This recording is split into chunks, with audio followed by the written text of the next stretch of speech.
Hey everybody, I'm Jesse and welcome to another edition of Gen X Thinks. And today I'm going to talk about who is responsible for these fires in LA, in California. Now, we can point the finger in a lot of directions, but we're talking about responsibility here. We're not talking about blame. Responsibility. Who is responsible?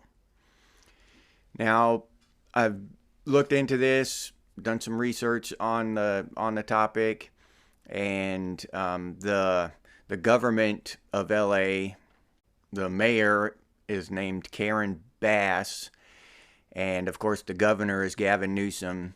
So they cut the LA Fire Department's budget by $17.5 million.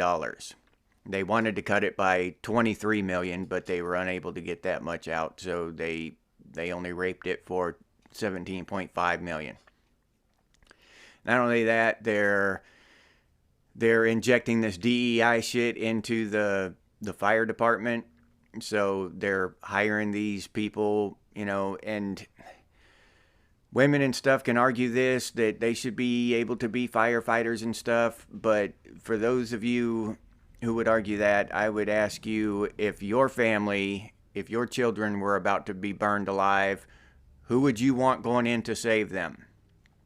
Some big burly dude or some, 90-pound woman who can't even kick the door down? Now, me, there's no debate there. I don't give a shit about DEI. It means nothing to me. It's nothing but harmful. It's poison. So I want the burly dude to come in and save my kids. And I saw an interview with one of those DEI hires, one of those firefighters, and they were asking that person. It was hard to tell if the person was male or female, but they were asking the person if they thought that they could physically carry out a human being out of a fire. And the person just flat out said, well, if they got themselves there, that's on them. If they got themselves in that situation, that's on them. Firefighters, that's literally their job. It's their job. That's like, somebody working in an office and, well, if the paper got here blank, that's on the paper. I'm not going to put stuff on that piece of paper. It's blank. So that kind of shit, see, and these DEI hires, they don't give a shit. Firefighters, little boys grow up wanting to be firefighters, wanting to be soldiers, wanting to be police officers. It's a dream of little boys to do this. They have a feeling of duty, and they want to protect. That's how little boys are. These DEI hires that are coming in, they're just doing it for publicity. They're doing it for just to be a thing. You know what I mean? They don't grow up wanting to be a firefighter and save people, obviously, because they're up there saying that, well, they got themselves into it. So I've got a big problem with that. But anyway, so they cut $17.5 million from the LA Fire Department's budget, and get this, they sent it to Ukraine. Ukraine has a top-notch fire department over there. Cutting edge, top of the line. They actually brag about it and make videos about their fire department over there because California is funding it. You can't make this shit up. All right. Gavin Newsom redirected the natural water runoff from the mountains and stuff that used to come into that area to water the trees and stuff in those forests. He redirected it, or he didn't do it. He had it sign some bill that had real people do it, redirect the water to try to save some fish, right? A smelt or something. So, and then they cut the budget for, they haven't cleaned up the underbrush, cleaned up the dry leaves and stuff under there, which is a normal thing to do to prevent fires. They haven't done that in years. Their train of thought there is that if anything does happen, then the federal government will pay for it, okay?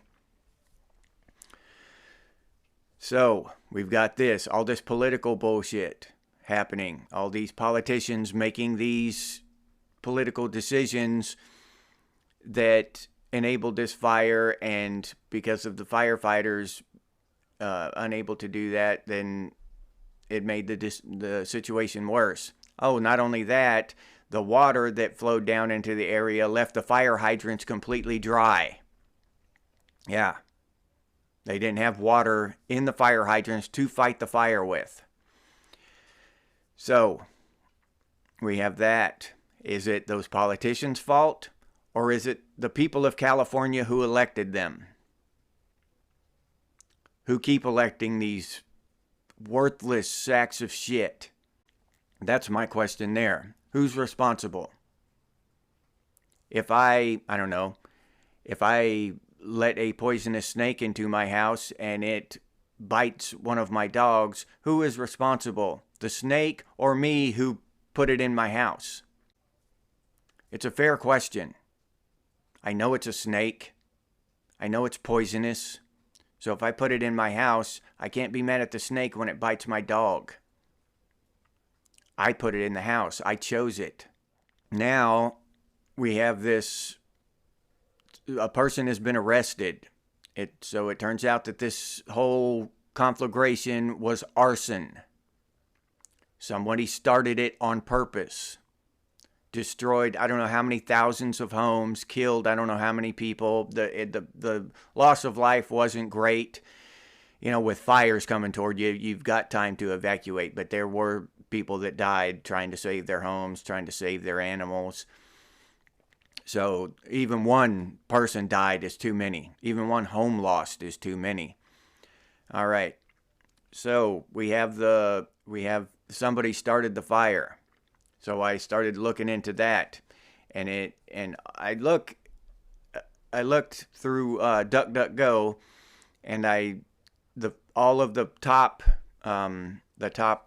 links they gave me, is MSNBC, CBS, Fox, LA Times, New York Times, shit like that. And now I noticed after I was done doing that, I thought back about it, and I noticed I just scrolled right past all that shit. What I see when I see those is bullshit, garbage, lies, bullshit, garbage, lies, bullshit, garbage. And I scroll down until I find one that I don't recognize. Because then at least there's a chance that whoever wrote the piece thought at least that they were telling the truth. There's a chance. I'm not saying that it's, 100% fact, but at least there's a chance. Those big name ones are just flat out lying to you on purpose. So I don't even read any of that shit. I go down and try to find something that I don't even recognize, and hopefully it's a small enough establishment that there's at least a chance of getting some truth out of it. Anyway, they arrested this guy. What happened was some regular people, some just citizens, saw this guy walking around with, the language used was blowtorch, but I don't know, some kind of fire starting device. And they tackled him to the ground and went and got some, we call it in the Army, flex cuffs, zip ties, and zip tied him and then called the police. The police came and picked him up. And the thing that struck me in the article, and then I started looking for more of it, and none of them would say the nationality or any details about the guy. Now, normally throughout my life, every time I read an article like that, it's the guy was white guy, 6'2", native Californian, and that's all we can say. Now they were just completely quiet on it, wouldn't give any details about what the guy looked like, where the guy was from, anything about, now, not a lot of times they don't put his name in there, but at least give a few details about, what he looks like and where he's from and stuff. But this one, no, nothing. Dead silence. Just this generic gray individual. So that led me to believe right off the bat that was a red flag, that this was an illegal immigrant that did this. And then I saw later it started coming out that the guy, that the people that grabbed him were interviewed, and they were talking out, and he didn't speak English very well. He spoke Spanish. So there again, we have back to the culture war. I don't know his immigration status. I'm not going to call him illegal, but although I'd be willing to bet the farm, I wish I had somebody to bet, because I would take all your money that it's an illegal immigrant. But I'm not going to say that it is illegal. He is an illegal immigrant, but he is an immigrant. And that goes back to these leftist, progressive, policies. Bringing these people over here, they are literally burning our country to the ground. And now all these people who lost their homes, here's another thing, that like a month or two ago, all of these people had their insurance policies canceled. The insurance companies just canceled their policies, blanket canceled all their policies. Now that led people to believe that it was some kind of space laser that started these fires, okay? Now, if you've been watching me for a while, you realize that I'm not into the conspiracy theory thing, the whole space, anything that with the word space in it and stuff. I've got a little bit, or flat. I've got a little bit of a problem with. So if we look at that with common sense, now if these people are paid, these people make their money by not paying out in policies. All right, they don't pay those policies. That's how they make their money. So if you see the governor rerouting all of the water away from a certain area, and you see the mayor cutting the budget of the fire department by millions of dollars, and DEI hiring all of these useless fire people, right? You see this, and you own a big insurance company who insures all these people for fire. What are you going to do? Are you going to just take that one on the chin and protect the people? I'm there for you. Yeah. Some of us might.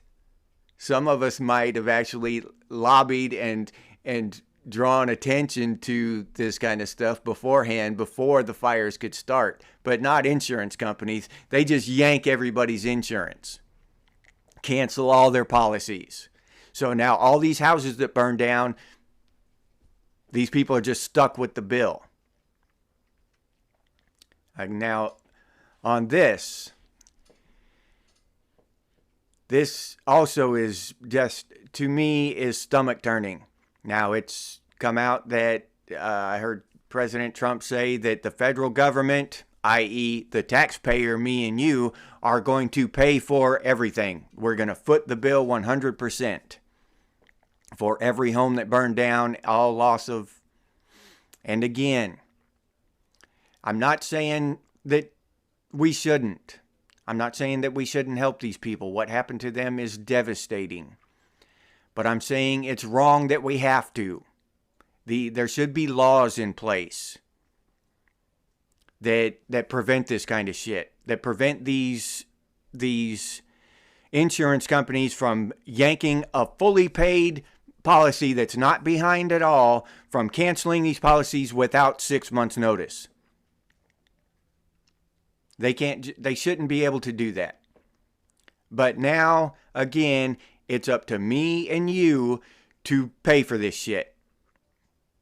And just like in my last video, when all that government, federal money, our taxpayer money, flows into California, these politicians, these insurance companies, these big million-dollar contractors and shit are just going to be making money hand over fist. It's going to be like Christmas Day. They're going to be overcharging for everything. I mean, massively. Everything's going to cost twice as much because it's all federal free money. Yeah. That some people don't understand that. When that kind of money flows in, it's a field day. Yeah, all these big businesses just make money hand over fist. And some common people too, because they'll have plenty of work. Don't get me wrong. but we're going to be paying for all of it, crooked and straight. So there is some responsibility there too of the federal government to allow this kind of behavior by these big corporations and by these crooked ass state governments.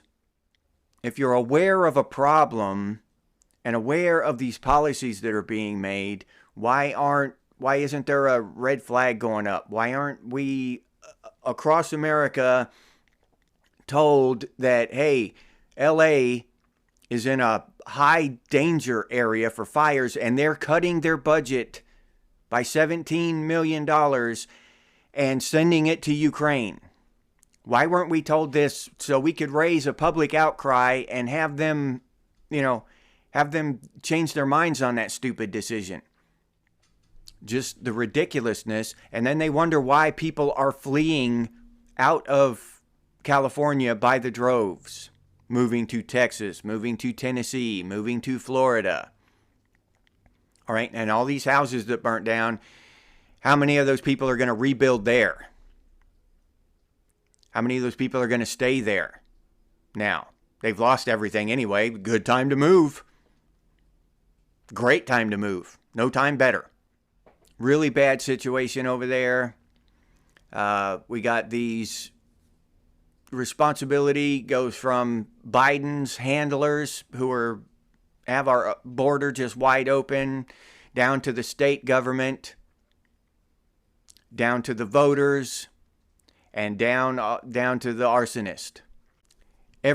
All the way down, there's responsibility, fault, and blame.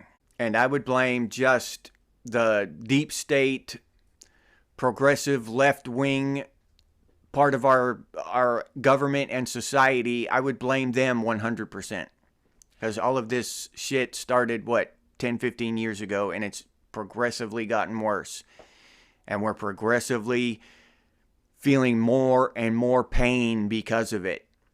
This is a culture war, and we need to stand up. It's not going to get better unless we decide to stand up together and stop it. And I'll leave you there with that. If you enjoyed this episode, please like, subscribe, and comment. If you'd like to support the channel by becoming a member, I'll put that link down in the description, or you can head over to the channel page and become a member that way. If you'd like to support the channel directly, you can do so by clicking on that super thanks button down there. Or you can head over to Buy Me a Cup of Coffee and buy me a cup of coffee. I'll put that link down in the description too, and I really appreciate those of you who've done that. If you're interested in Gen X gear, we've got some pretty cool stuff over there at Redbubble. T-shirts, hats, coffee mugs, stickers, all kinds of cool stuff. Gen X Thinks and Gen X branded stuff. So I invite you to go check that stuff out, and I'll put that link down in the description as well. If you can't or don't want to support the channel in any of those ways, you can always do so by sharing these videos on your social media. That's really important, and I sincerely appreciate those of you who do that. If you have any ideas for future episodes of Gen X Links, please put those down in the comments, or you can email us in the emails over on the channel page. And as always, stay frosty, Gen X, and I'll see you on the next one.